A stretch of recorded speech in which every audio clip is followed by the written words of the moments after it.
తెలుగు రాష్ట్రాల్లో ఇప్పుడు అందరూ ఆసక్తిగా ఎదురు చూస్తున్న ఫలితం ఏదైనా ఉందంటే అది కృష్ణా జిల్లాలోని గన్నవరమే. అక్కడ పోటీ పడుతున్న అభ్యర్థుల వల్లే ఈ రిజల్ట్‌పై తీవ్ర ఉత్కంఠ నెలకొంది.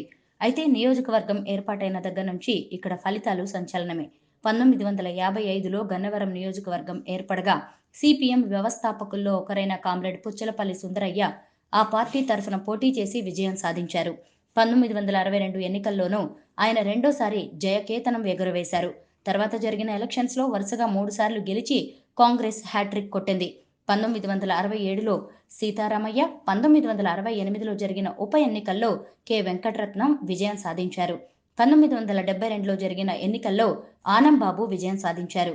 1978లో జరిగిన ఎన్నికల్లో సిపిఎం తరఫున పుచ్చలపల్లి సుందరయ్య పోటీ చేసిన కాంగ్రెస్ అభ్యర్థి లంకా వెంకటేశ్వరరావు భారీ మెజారిటీతో విజయం సాధించారు. ఇక 1983లో జరిగిన ఎన్నికల్లో కాంగ్రెస్ అభ్యర్థి కొమ్మినేని శేషగిరిరావుపై స్వల్ప ఓట్ల తేడాతో టీడీపీ అభ్యర్థి ముసునూరు రత్నబోస్ గెలుపొందారు. ఆ తర్వాత 1985లో జరిగిన ఎన్నికల్లో టీడీపీ నుంచి ములుపూరు బాలకృష్ణారావు, కాంగ్రెస్ అభ్యర్థి కొలుసు పెద్ద బీదయ్యపై విజయం సాధించారు.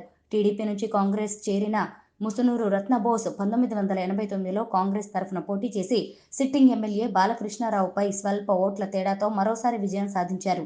1994లో జరిగిన ఎన్నికల్లో రాష్ట్ర వ్యాప్తంగా టీడీపీ గాలి వీచినా గన్నవరంలో మాత్రం ఇండిపెండెంట్ అభ్యర్థి గద్దె రామ్మోహన్, తెలుగుదేశం అభ్యర్థి దాసరి బాలవర్ధన్ రావుపై సంచలన విజయం సాధించారు. మరోవైపు 1999లో జరిగిన ఎన్నికల్లో సిట్టింగ్ ఎమ్మెల్యే గద్దె రామ్మోహన్ విజయవాడ ఎంపీగా పోటీ చేయగా టీడీపీ నుంచి దాసరి బాలవర్ధన్ రావు, కాంగ్రెస్ నుంచి ముద్రబోయిన వెంకటేశ్వరరావు పోటీపడ్డారు. విజయం ఈసారి దాసరిని వరించింది. 2004లో జరిగిన ఎన్నికల్లో cycle party sitting MLA Dasari Balavardhan రావుపై ఇండిపెండెంట్ అభ్యర్థిగా ముద్రబోయిన వెంకటేశ్వరరావు పోటీ చేసి గెలుపొందారు. 2009లో జరిగిన ఎన్నికల్లో మరోసారి ముద్రబోయిన దాసరి పోటీపడ్డారు. 2009లో జరిగిన ఎన్నికల్లో మరోసారి ముద్రబోయిన దాసరి పోటీపడ్డారు.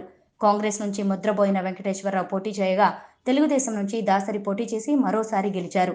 2014 ఎన్నికల్లో టీడీపీ నుంచి వల్లభనేని వంశీకి టికెట్ ఇచ్చింది. 2014 ఎన్నికల్లో టీడీపీ నుంచి వల్లభనేని వంశీకి టికెట్ వచ్చింది. వైసీపీ నుంచి పోటీ పడిన దుట్టా రామచంద్రరావుపై ఆయన 9,500 ఓట్ల తేడాతో విజయం సాధించారు. 2019 ఎన్నికల్లో మరోసారి సిట్టింగ్ ఎమ్మెల్యే వల్లభనేని వంశీకి చంద్రబాబు టికెట్ కేటాయించగా వైసీపీ నుంచి ఎన్ఆర్ఐ యార్లగడ్డ వెంకట్రావు పోటీ చేశారు.